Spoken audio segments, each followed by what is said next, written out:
সেইদিনা আছিলে সোমবাৰ মানডে আৰু সোমবাৰ আহিলে মোৰ চিন্তা হয়নো খামনো কি কাৰণ সোমবাৰে মই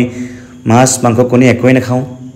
তাতে আৰু আছো ৰুমত এটা ৰুমতনো সিম্পলকৈ বনাই খাওঁ কি বেছি বস্তুও নাছিল বেছি বজাৰৰ নাছিলে গতিকে বহুত ভাবি চিন্তি সেইটোৱে বনাই খাম বুলি ভাবিলোঁ আৰু এয়া অকণমান দাইল ওলাই ল'লোঁ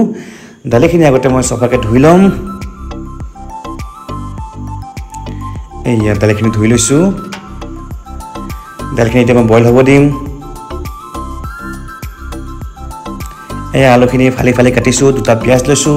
এটা গোটা পিঁয়াজ মই দাইলত দিম এটা পিঁয়াজ কেঁচাকৈ খাম ভাজিত দিম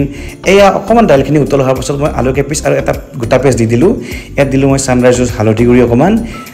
ছানৰাইজৰ পেকেটটো দেখুৱাবলৈ আপোনালোকে নাভাবিব দেই মই ছানৰাইজৰ পৰা কিবা পইচা পাইছোঁ বুলি এডভাৰ্টাইজ কৰিছোঁ বুলি একো পইচা পোৱা নাই বিনা পইচাতে দেখুৱাই আছোঁ আৰু সেই সামান্য পৰিমাণৰ নিমখ দিলোঁ সোৱাদ অনুযায়ী দাইলখিনি এতিয়া অলপ উতলিছে বইল হৈছে আৰু প্ৰায় দেখিছেনে এয়া দাইলখিনি বইল হৈ গ'ল এতিয়া মই দাইলখিনি ফ্ৰাই মাৰিম দাল ফ্ৰাই কৰিম সম্ভাত দিম এয়া শুকান জলকীয়া পাঁচফোৰণ পিঁয়াজ গোটেইখিনি গৰম তেলত দি দিলোঁ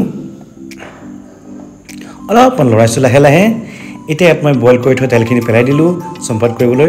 দিবলৈ ইয়াত দিলোঁ মই আদা নহৰু পেষ্ট পেকেটৰ অকণমান দি দিলোঁ সামান্য পৰিমাণৰ জিৰা পাউডাৰ অকণমান লৰাইছোঁ দাইলখিনি হৈ গ'ল এটা বেলেগ চৰিয়াত কেৰাহীৰ পৰা উঠাই আছোঁ যিহেতু মোৰ এটাই কেৰাহীৰ ৰুমত গতিকে তাতেই দাইলো বনাব লাগিব ভাজিও বনাব লাগিব এতিয়া মই সেইটো কেৰাহীতে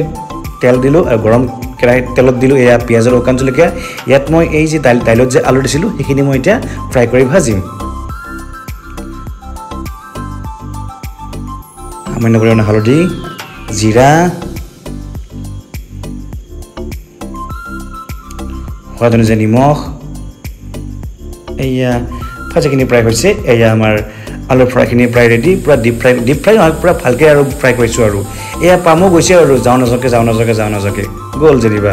ফাইনেলি মোৰ থালিখন ৰেডি হৈ গ'ল চিম্পলকৈ সহজকৈ আপোনালোকে এনেকৈ বনাই খাব পাৰে একদম সহজকৈ কম সময়তে এয়া ভাতখিনিৰ ওপৰত দাইল লৈছোঁ লগতে আলু ফ্ৰাইখিনি